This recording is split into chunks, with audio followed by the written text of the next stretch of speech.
What's up, everyone? It's Jason here. Hope you're having a great day today. Today, we're breaking down AMC's wonderful price movement and going into the aftermarket hours, how big of a nice push we have and what that could mean going into tomorrow.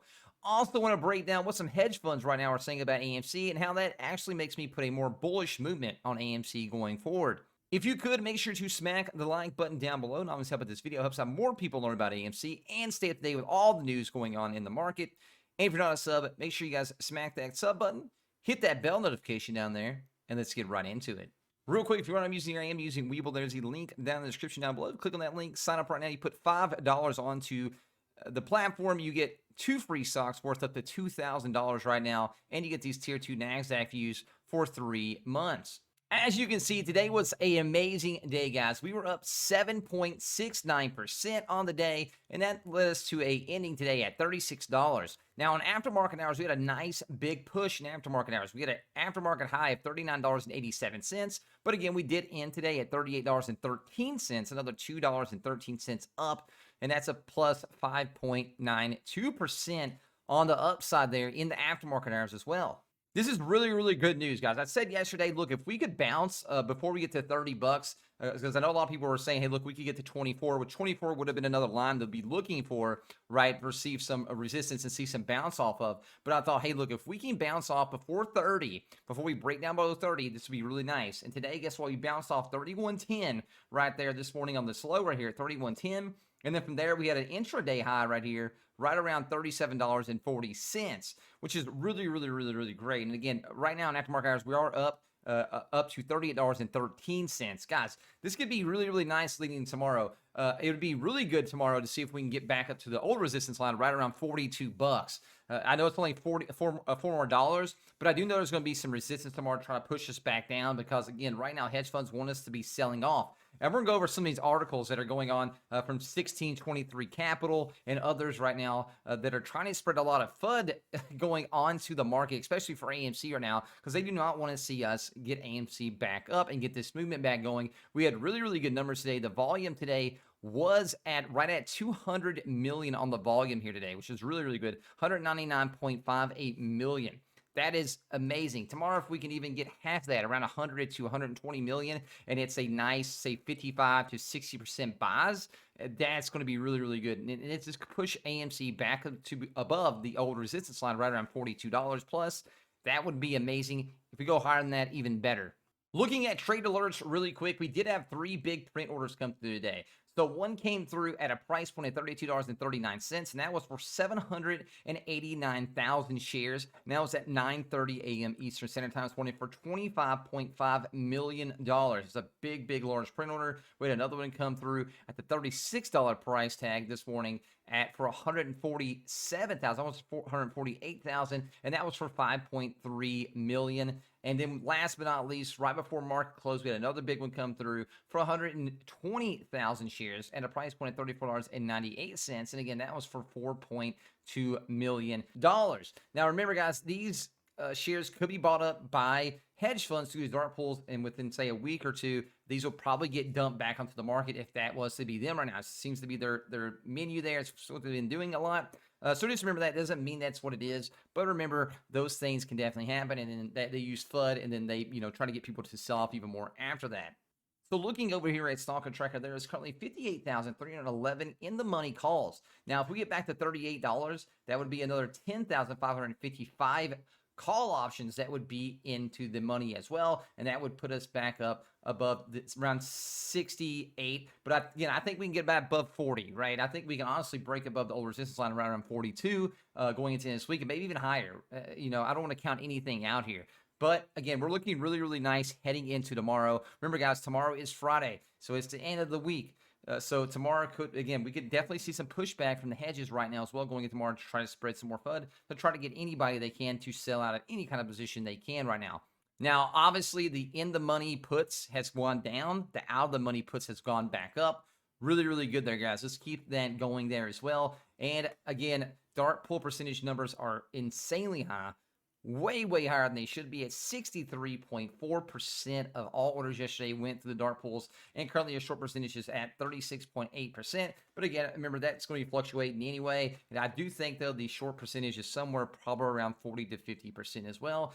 So not far off there.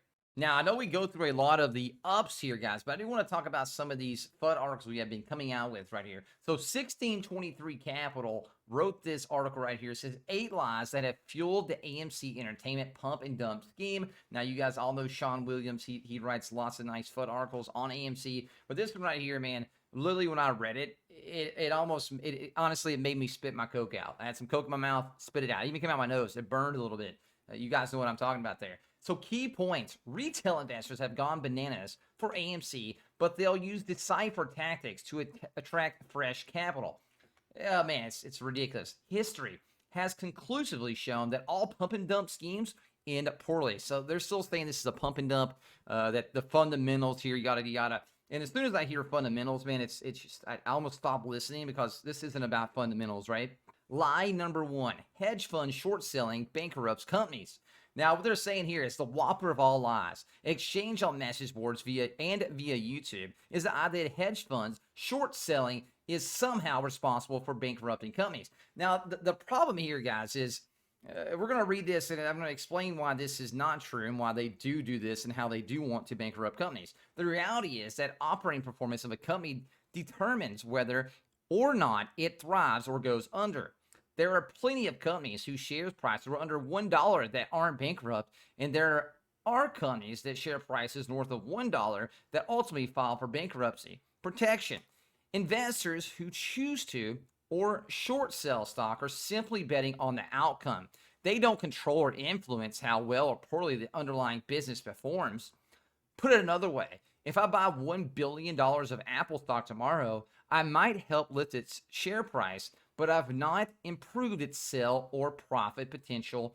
1. Likewise, if I sell short Apple stock tomorrow, I haven't hurt its sales potential or profitability at all. Why would this hypothetically scenario be any difference with AMC? Hence, it's not. Now, this guy here obviously doesn't know he's talking about. He's lying through his teeth.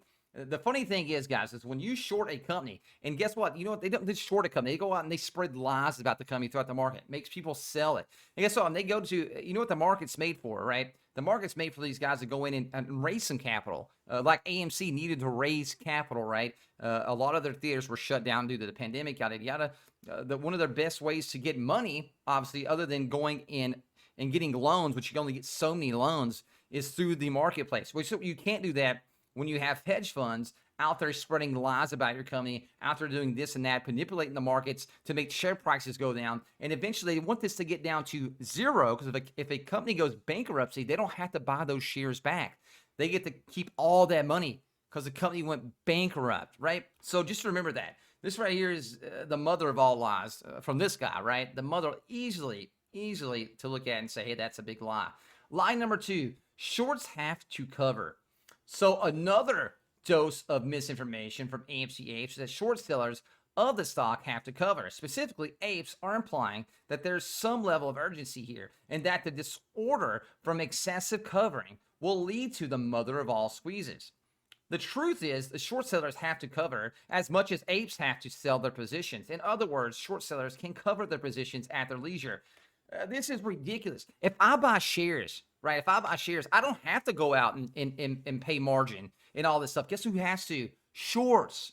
Guess what? It's so easy to look at this article and be like, dude, this is a lie. This is a lie. And you can sit here and talk about how they are lies and how this guy doesn't. I don't think this guy even knows what he's doing. He shouldn't even write articles on Motley Fool. Oh man. And I get it that he's 1623 Capital and things like that. But God, dude, it's so easy to look at that. Me buying shares has nothing to do. I don't have to pay a margin on those. Lie number 3, the short squeeze is coming around the corner.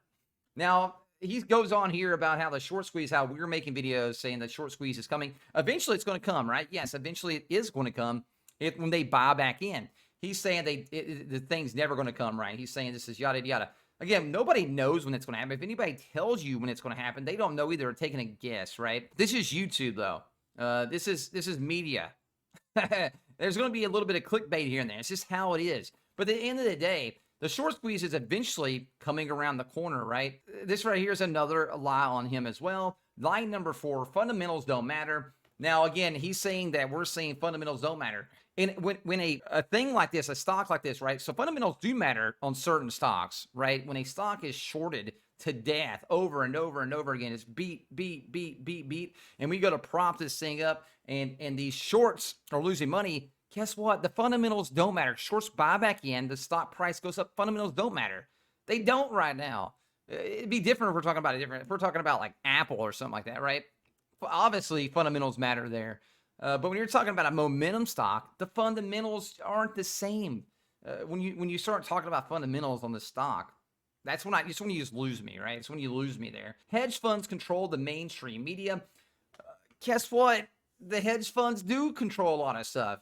They have lots of money. They can move the markets. They're not stupid. They have lots of contacts, right?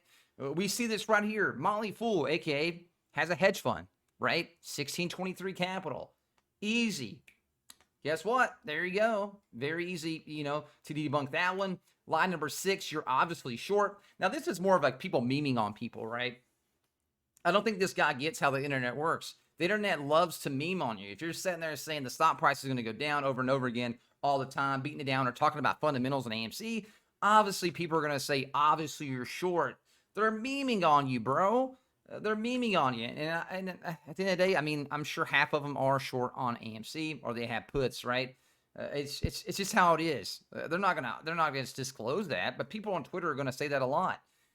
You just sound like a big baby that doesn't know the internet. Internet loves the meme. I love the meme. BlackRock and Vanguard buying AMC stock is bullish. Again, chat. People aren't buying AMC because BlackRock or Vanguard is buying it. Is it cool? Yes, it's good that they're buying it, right? They're cool that they did buy it, right? But nobody's in this movement right now because BlackRock or Vanguard. I feel like that right there should just be smooshed. And then Apes saved AMC. Apes did help AMC out a lot. He's saying we didn't help out AMC.